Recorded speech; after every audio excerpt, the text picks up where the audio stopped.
So, thank you very much for this kind of invitation, which gives me the opportunity to share the work of my office, C+S Architects, which I founded with my husband and partner, Carlo Cappai, in 1994.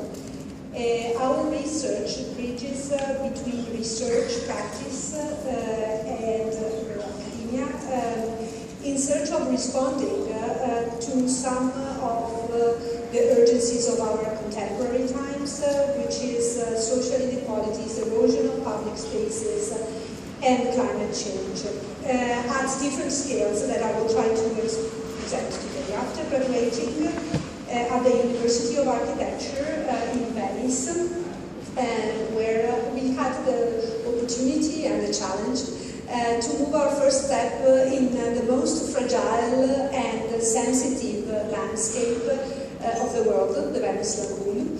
And there we started our research. But let me just explain you or take you into what Venice is. Venice is the beautiful, fantastic, marvelous decoration, but in fact it's a machine, because it's a place where water was not there. And so people inhabiting Venice, they had to invent water. And in Venice, the public spaces, what we call the piazzas, the campus, they are in fact water reservoirs.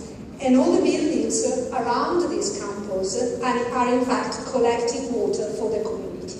So a public space is a machine. It's the place where people gather, the place where people stay together, and the place which was invented to solve a problem. So in fact, Venetians were very smart. Creatively, they solved a question which was relevant just to live, to continue their life, decorating and designing this, because all the decoration that you see in the campus are in fact the boundaries of these water reservoirs. So the design, in fact, is really related to what was necessary. This introduced that, you know, the complexity of this landscape was really important. So we started mapping the series of layers of transportation, mobility, the heritage, collecting it from very different institutes that were not connecting together. Going abroad in Austria, because some of the historical maps with the research fellowship, and collected the materials then, and then we published, and we worked with Leonardo Benevolo at the very beginning of our research for the master plan of the Venice Lagoon, which was in fact focusing on the water more than on the fish that we all know. I say that because when we approach something, when we approach cities, we always remember what Marcel Proust in his research says, I want this place to become from my dream to my address. So something that I know very well, I'm confident with. Because architecture is a very, very local discipline. But if you solve it smartly, then all the principles, the ethical principles that you bridge can become global and then shared with everybody. All this heritage that we have in this city, is it a past, is a big burden, or is something that we can transfer to the future? Are we just historians, or are we translators? Can we bridge these principles towards the future? And obviously we think that we are translators. We think that all architects are translators. So I'll bring you to these four different scales, landscape and buildings, which make part of the cultural, of the tangible cultural heritage, and then people and their knowledge, skill, communities, which are intangible heritage, but which build with their memories and their knowledge and their skills our work. So the first commission came after all this research work, working with an engineering company who was in charge with the defension from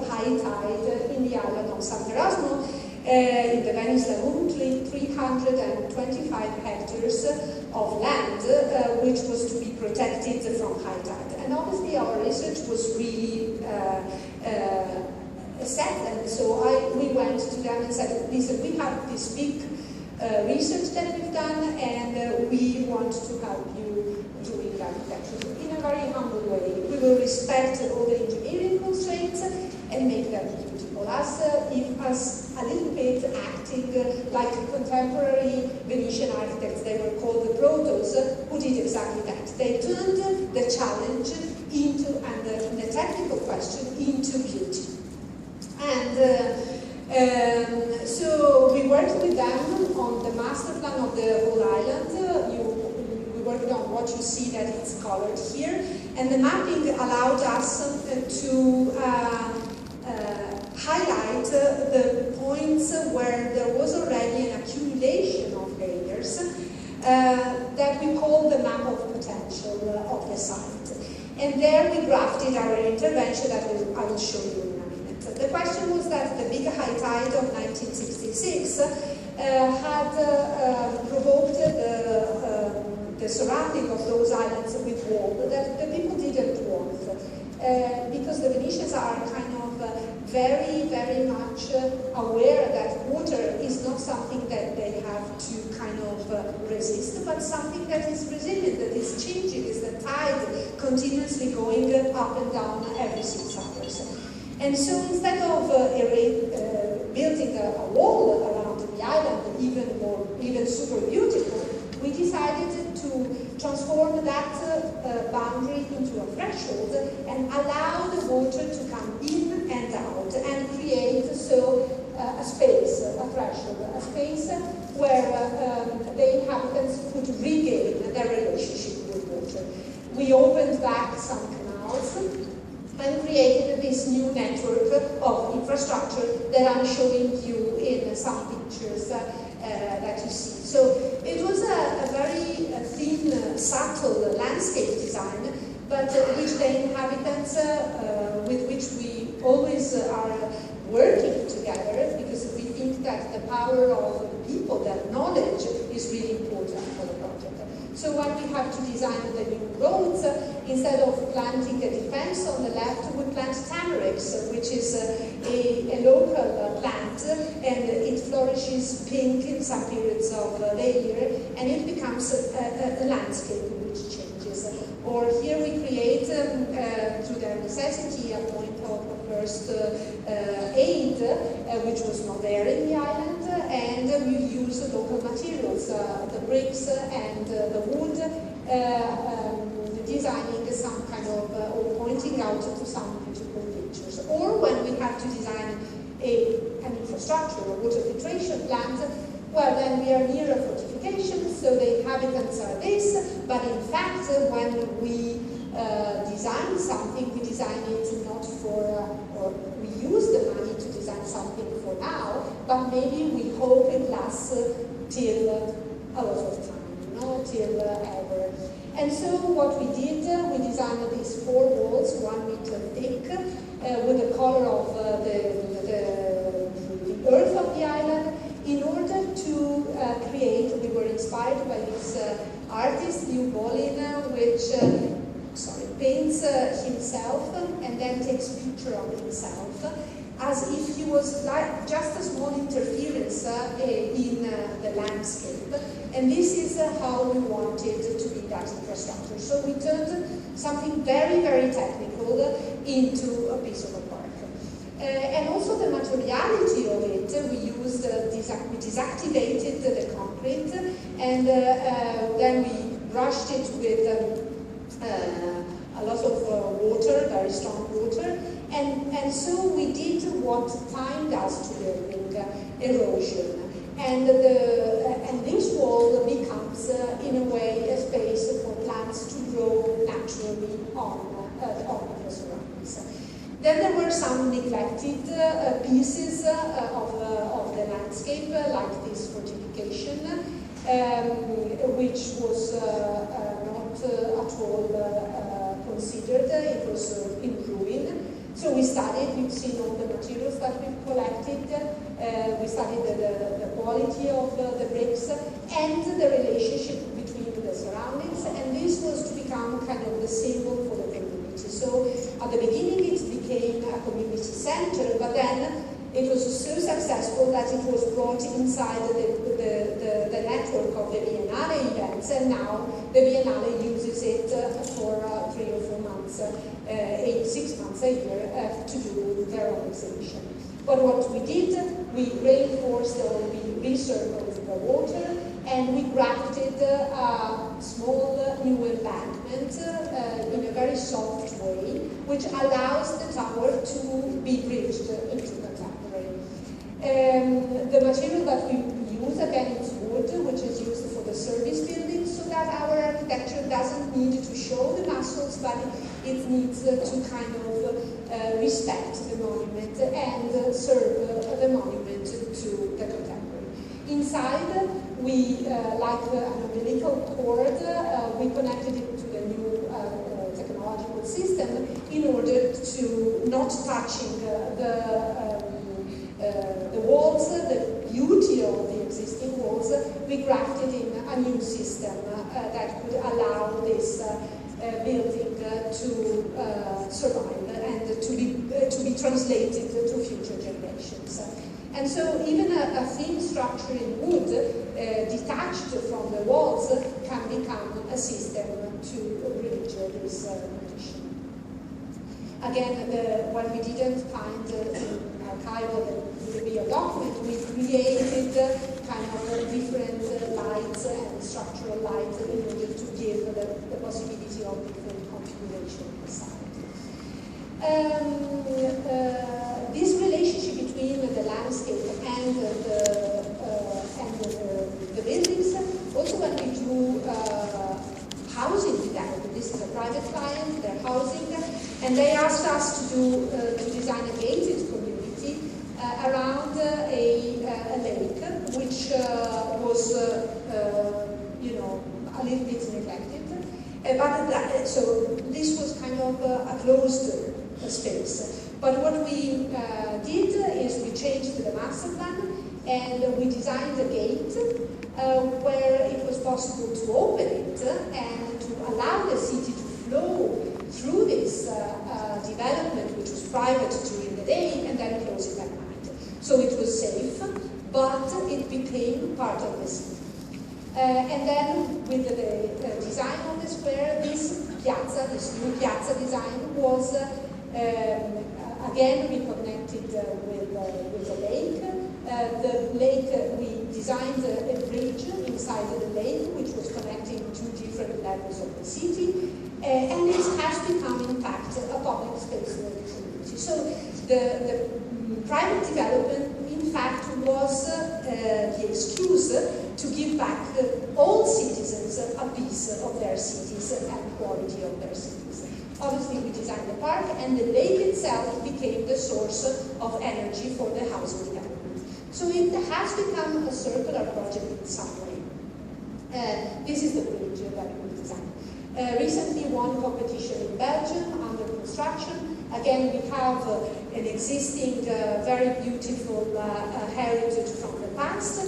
And again, we look carefully at the landscape and its power, and we design, again, another lake which continues the sequence of lakes and becomes, again, an energy source for the buildings. And all these all these spaces are opened up and they become public spaces for the community itself. So, you know, and the green ties up all these conditions. Buildings. This is a competition that we won in 2000, and then the building won the Big Mac National Award. It's next to Bacco Factory in Venice, that was going to become the new law court city. And we argue that sometimes public buildings are even more private because functionally used than the private owned. And so what we did is, even if the competition didn't allow build something new, we found a spot and we grafted it inside this building. This is not a building, in fact, it's a building and an infrastructure, because grafting it in the new, in the old system, in fact, it was saying something about the possibility of developing contemporary architecture in Venice, which was not so easy. It was a real challenge. And so we kind of found the classical typology in Venice, which is a pizza, two walls and a bleached roof. We stretched in height and length in order to serve that possible space that was there, and then this became our craft. We created a square through which people could enter, and this in fact is the infrastructure that allows all the system to work and to function again in the future.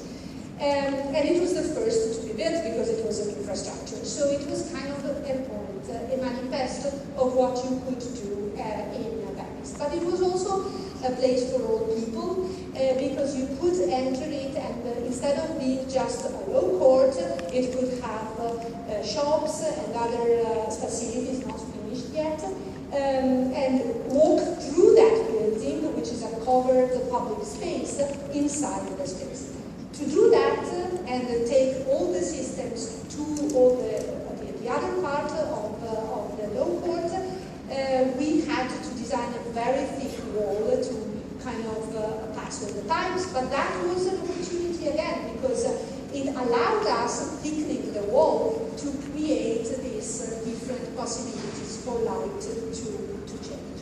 This is a bit there, some pictures of it. The materiality that we use is pre-oxidated copper, so which is the material copper that is used in most of institutional buildings in Venice, and so we pre-oxidating it, we graft the process of time, again, like the water filtration plant in this material. We don't know when and how this building will turn green, but it will like that. Another small intervention, we are in the Venice Arsenale. This was a small building which was to be used only by computers. And this was the building, a not very nice one.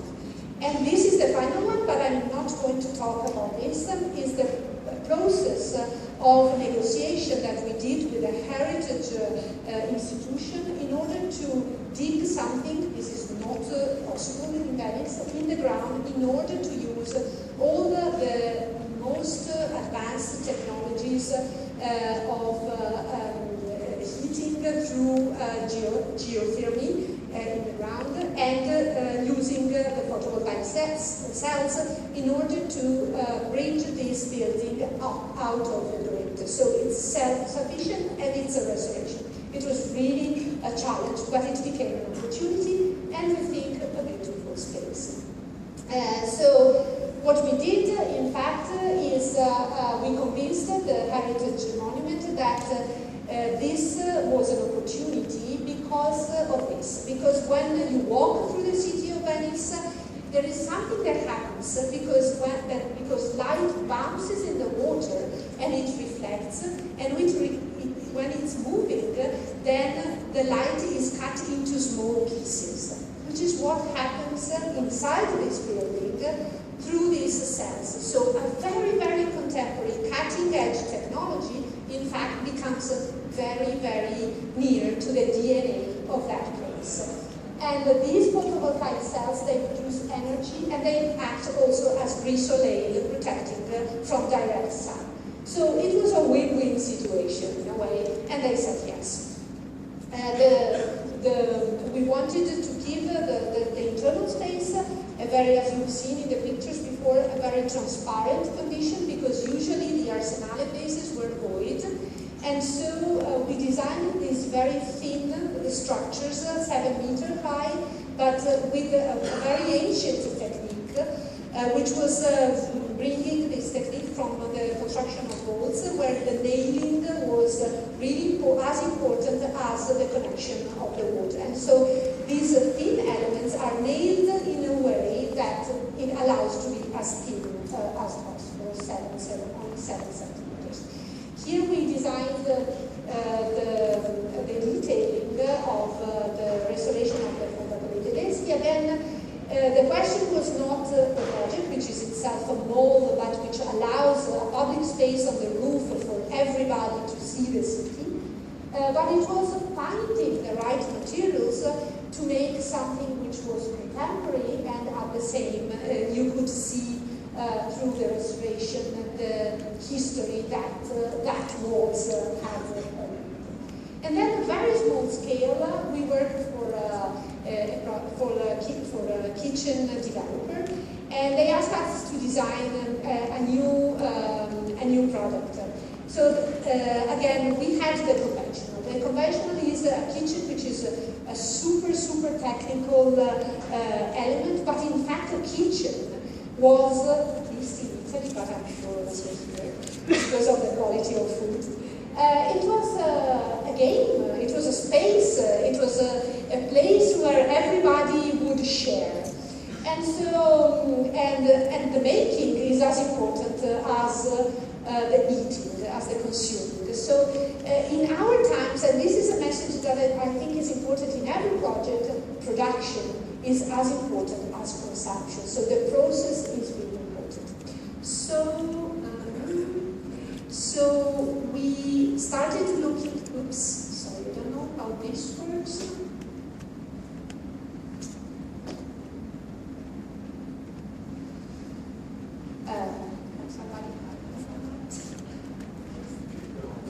Yeah, but it doesn't allow.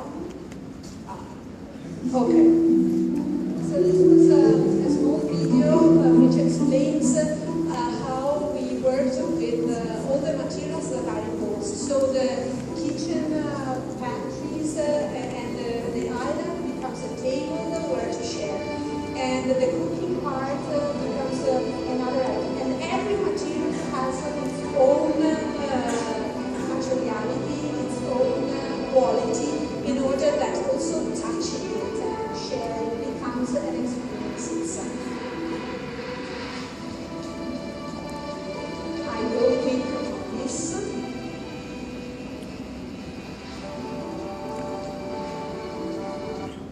To say that the idea for the table came from, in fact, a very ancient technology, which is that of the formula in Venice, that are kind of the places where you kind of attach the ore.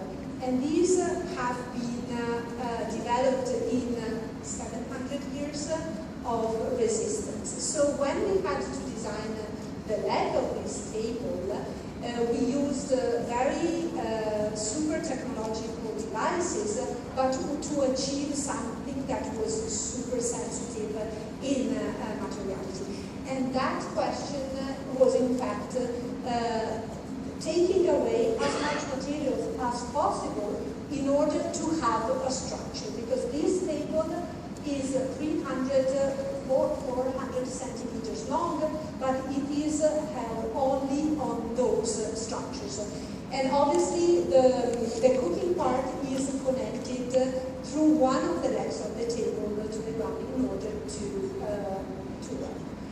The hood is in fact activated by your iPhone, and it can do music and obviously expire the smells, and so it's again a super technical element. And then we work again with new materials like decorated ceramics and other questions. Or here is another project that we've recently completed. We worked with the University of Chemistry of Ancona to make this product, which is a fiber concrete. And then we participated with the company for the new urban furniture for the Metro of Doha in Qatar, which we won. And now we are, they just installed the first of these newly designed products. But why are we doing all this? Because of people. We work for people. We work for their communities.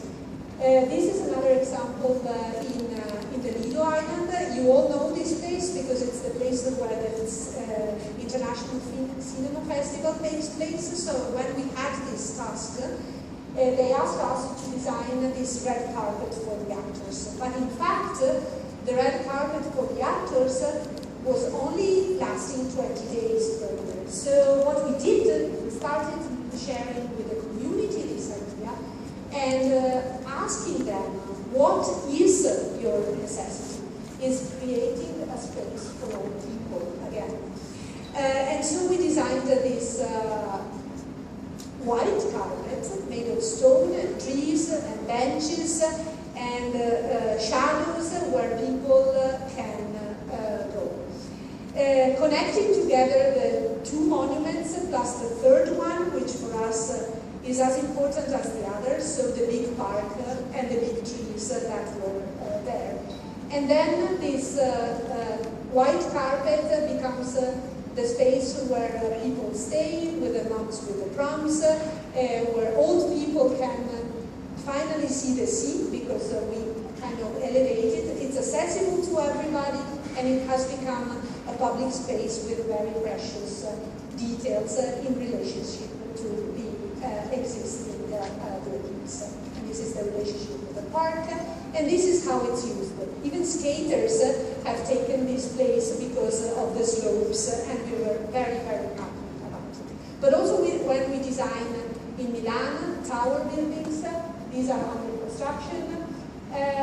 We again develop the towers themselves, but we think that the public space inside, between the towers, is again super, super important for the community. So this, the definition of the architecture of these two towers is in fact a big public space, like the one you find in the old cities, where there is a continuity between the ground and the facades of the building. So we use this white stone, which goes to the first level, and then mosaic to give credit to the very famous Italian 19th century masters like John Monti, etc., using mosaic glass. On the outside of the towers, we use another material in order to enhance the quality of the public space. And again, the public space is designed for all the people that will inhabit and transform it. So architecture is in fact a scenography, but it's successful only if the people are really the center of this question. And this takes me to my last question, my last argument this year, the big work that we've done on schools. So looking, I have to tell you that I'm very proud that this work then was, the built work of our office was considered important by the ministry, and the new codes to design Italian schools were kind of written on these projects. So I think, if some projects are so powerful, even if they are super small, to make a change in policies, then I think we have done something for the world. So the back are the classrooms, and all the rest is all the public spaces of the school. So auditorium, gym. Why are these only used by the children? So that was our main question.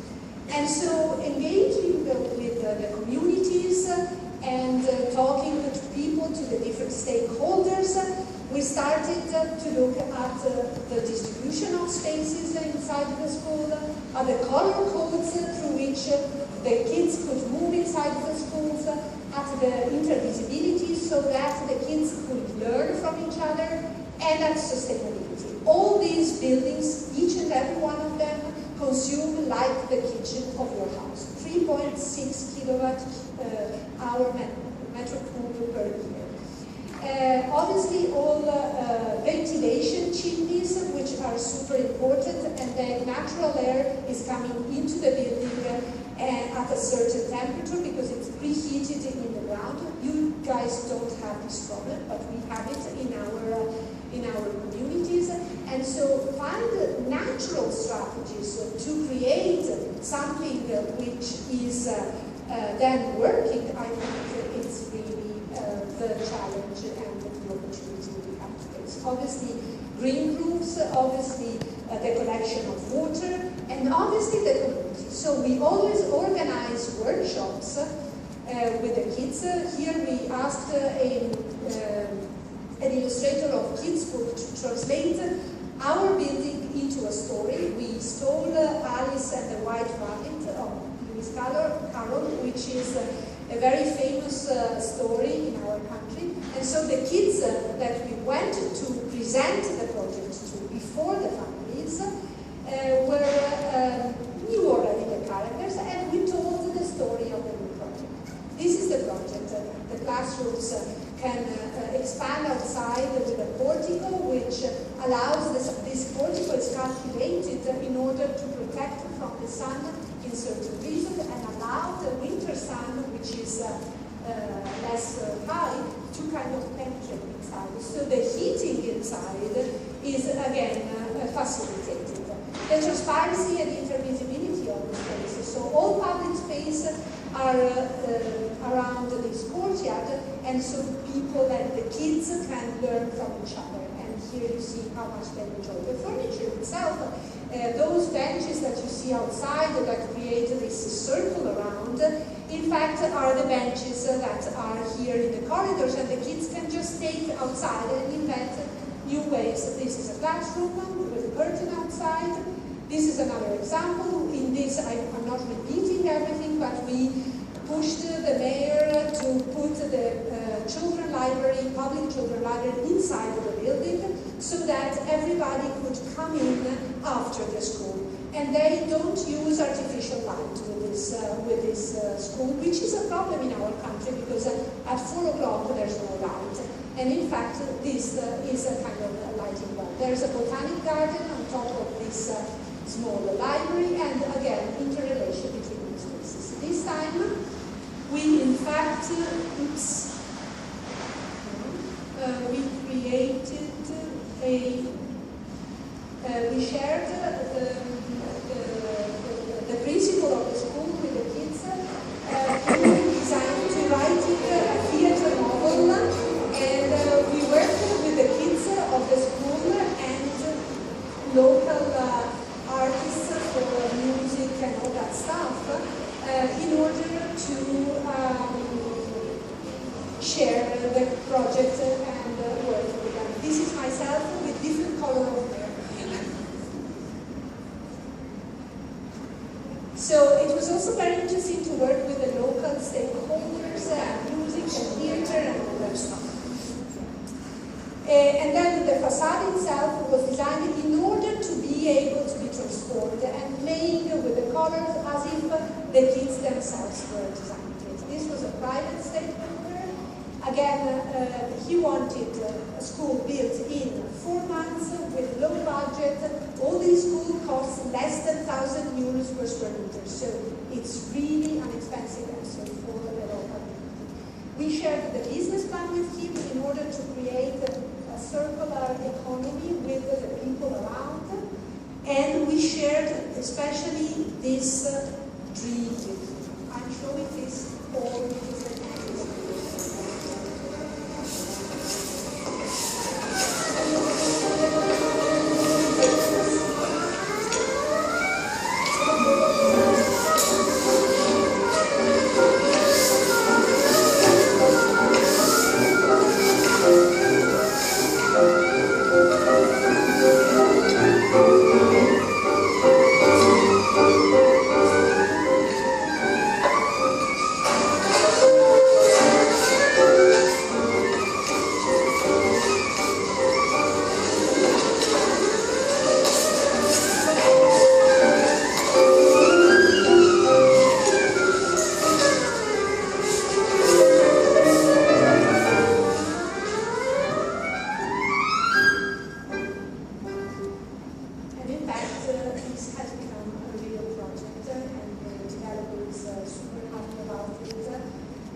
But this allows me to take you to another point, which is pollution. Schools themselves are a network which is already there. And so if we enhance school building as a policy, then we can create a system where the kids and the community can move around, they can find all the services, and it becomes a space where a community can flourish. And so we can create this network, also at the urban level, connecting all these buildings. And for this reason, we were invited, and this is the last project, and this is also the reason why I called my lecture Equilibrium, because we are in search of a different balance between growth and sustainability, which is this installation that we've done for the 15 Architecture Biennale. We wrote a book which collects all these projects. This was the invitation, and this was our school manifesto and strategies, which was all presented in a carpet on the bottom of the installation, which was made of natural material of wood. And this installation was in fact moving.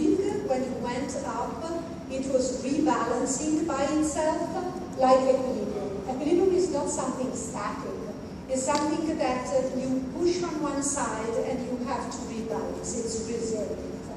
And this is how it worked from an engineering point of view. So anytime somebody would enter it, it would rebalance. It's made by 234 pieces of steel which work together. Maybe a metaphor for people working together. 24 pieces of cork and 134 pieces of cork and 234 pieces of wood. It was possible because of all the skills and the joy of people working together, being able to mold, to mold it together, and to transport it to the Biennale itself.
lecture, as you can see, we all come to conferences here to get inspired.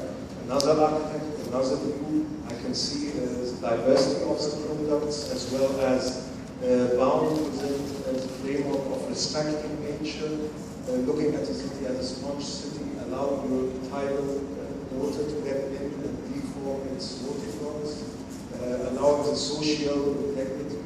Your architecture allows its building to be a pass and walk through. Responsive architecture as well, as your equilibrium structure. I'm very much inspired. I'm actually running out of questions, but thank you very much. And